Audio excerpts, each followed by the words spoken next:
होता है बांसवली पर रस्सी बांध करके उस पर बर्फ पर चढ़ता है, नटनी नाचती, नीचे नटवा ढोल बजाता है, खेल देखता है और लोग आते हैं। फिर वो अपना तबला आगे कर देता, कोई रुपया देता, कोई 2 रुपया देता है और यहाँ दिखाया आगे आगे से और आगे कई दिनों तक दिखाता गया। कोई 1 रुपया दे, कोई 10 पैसा दे, कोई उससे क्या दरिद्रता कम जाएगी, केवल पेट भरना हो सकता है उसे जाने।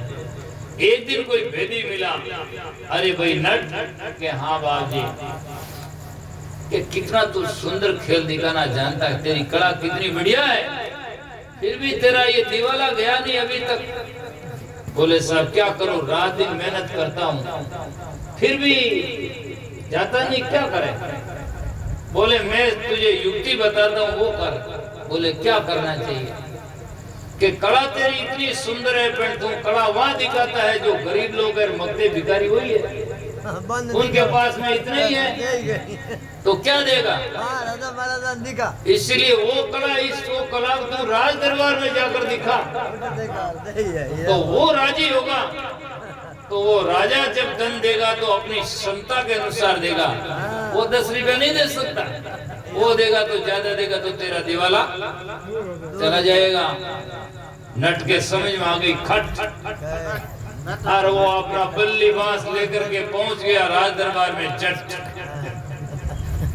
जितने में राजा आगे उससे कंजूस, राजा उससे ही आगे कंजूस का कर्म तो देखो आगे देखो उसका मोड़ा है नहीं मुझे बात है। तो इसीलिए नट ने जाकर अभिवादन किया, बाप जी ने आदेश। राजा साहब बोल भाई कैसा, मैं नट हूं आपके गांव का, नगर का। तो बोल क्या है कि मैं कला दिखाना कला दिखाना चाहता हूं आपको। राजा साहब पहले समझिए कला दिखाई तो पैसा ले क्या, नहीं मारनी देखनी, चले जाओ। अब उसने कहा क्या हो जाएगा, दूसरा दिखा। लेकिन सजना आप जानते हैं कि पहले राजाओं के पास में मंत्री रहते थे, उनको सलाहकार। तो मंत्री ने कहा राजा साहब क्या, हाँ क्या आपने मना क्यों किया।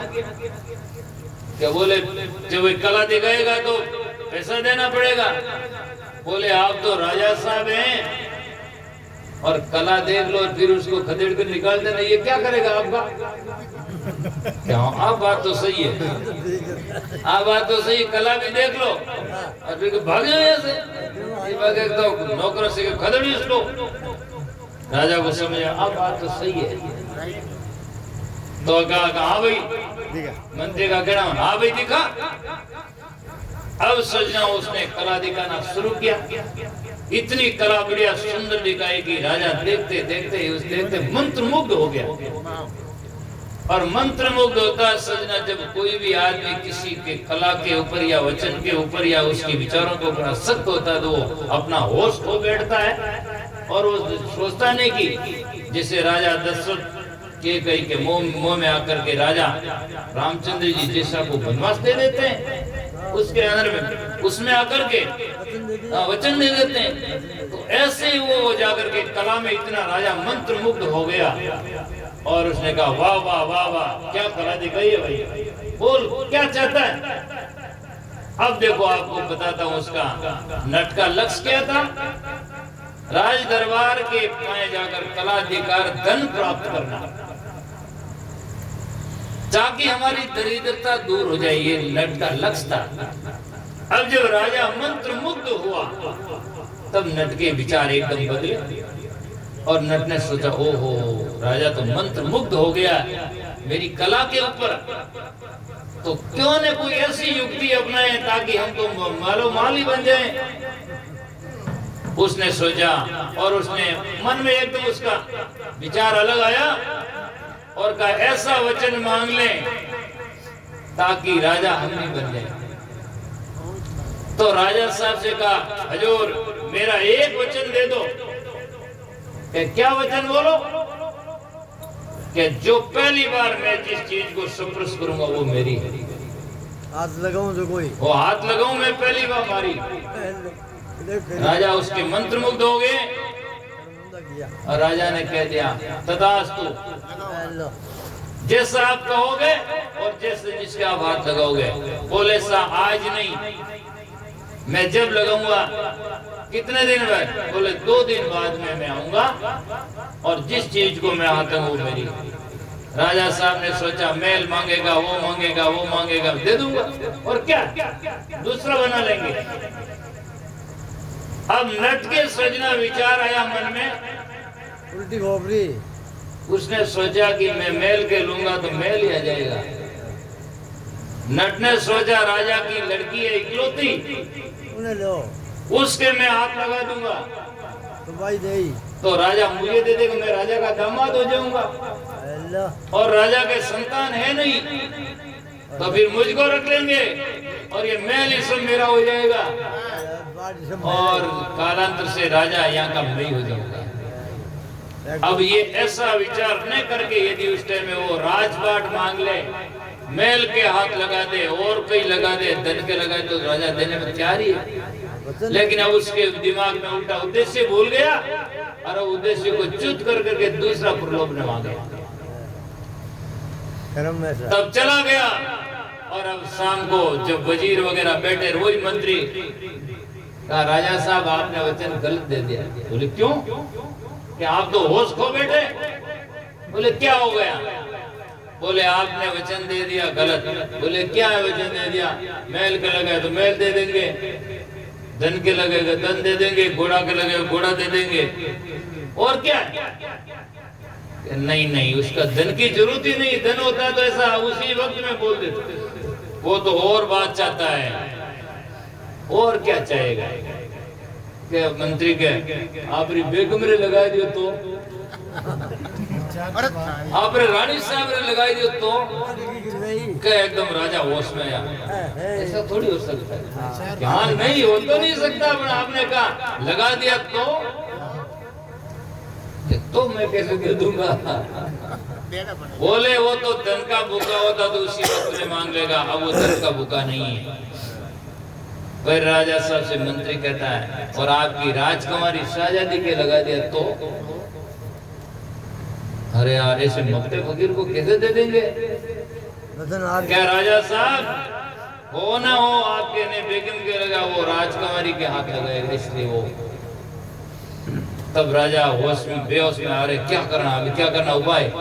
बोले साहब ऐसा होश हो गया, अब इसका उपाय मैं कहता हूँ वैसा करो आप। बोले क्या करा? बोले 2 दिन टाइम है,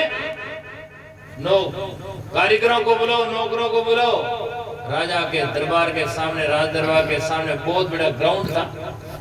बोले इसमें चबूतरा बनाओ बीच में, ऐसा 20 फुट ऊंचा,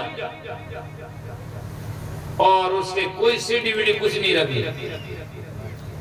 बुलाया कारीगर ने कहा भाई सुनो जल्दी 2 दिन में 2.5 झोपड़ो छुने जो पूरा ऊपर 20 फुट छोड़ दो ऊंचो, और इसके सीढ़ी वीढ़ी कुछ नहीं रखनी, और प्लास्टर कर दो एकदम चिकनो, आधी नहीं चिकने ठहरे जड़ो। और अब ये तैयार कर दिया, और बोले अब तीसरे दिन जब नट आएगा तब इसके ऊपर शाहजादी को बैठा देना। अब वो तीसरे दिन सुबह हुई, वो नट आने की तैयारी हुई। राजा साहब ने कहा, मंत्री ने कहा सीढ़ी लाओ, और वो सीढ़ी लगा चबूतरा ने, और राजकुमारी ने कह जाओ ऊपर बैठ जा, और बैठाने के बाद वहां सीढ़ी उठू ले आगे रख दी थोड़ी, अब दूर रख दी। और आप समझ सकते हैं कि भोगों का नारियों का वैराग भी हो कम नहीं होता है। तुलसीदास जी को सांप ही जाकर के सजना रस्सा लगता है और मुर्दा ही लकड़ा लगता है। अब वो नट आया, साहब हजूर आदेश मेरा वचन। बोले हाँ भाई।